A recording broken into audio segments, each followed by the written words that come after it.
د خبرې مرچکي خپلې دوپلیشانې ځان په خبره خبره پس هغه څټو کې غوړاوه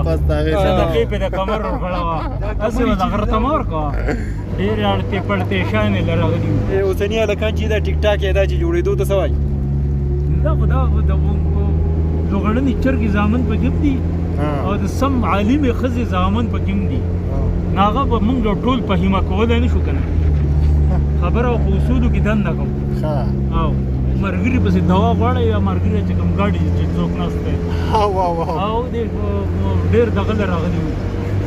ډېرې اړتې پړتې شانې له راغلي وو دا روډ څنګه و بلاره روډ زمونږ روډ ته ووتو اوس په برابرتیا به وینې او څنګه دا کلی دې خوښ شو کلی دې خوښ شو که نه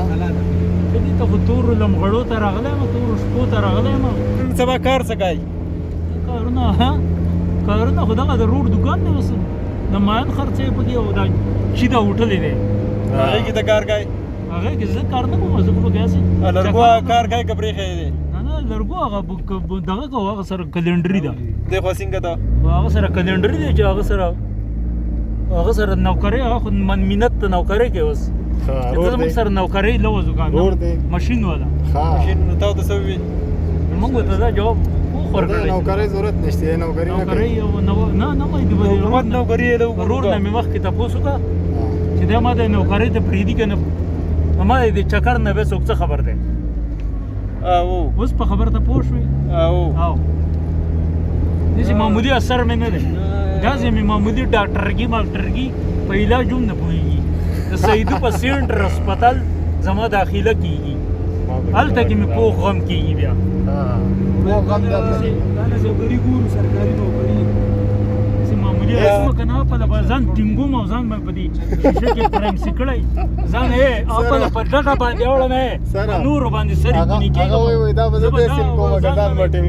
کړی او که نه دغه ته هم د خبرې مرچکي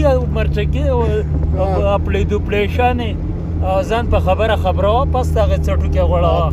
صدقې په د کمر غوړاوه هسې به د غره ته مه ورکوه هلته بایجان همزو دی به دی مشکله ده چې دی مې دا کشر ورور همزو دی به دی همایانو ته چې ناست دی دی به د هغه همزو دی هغه همزو دی به دی نه هغه مشر دی هغه پسې درېیم نمبر دی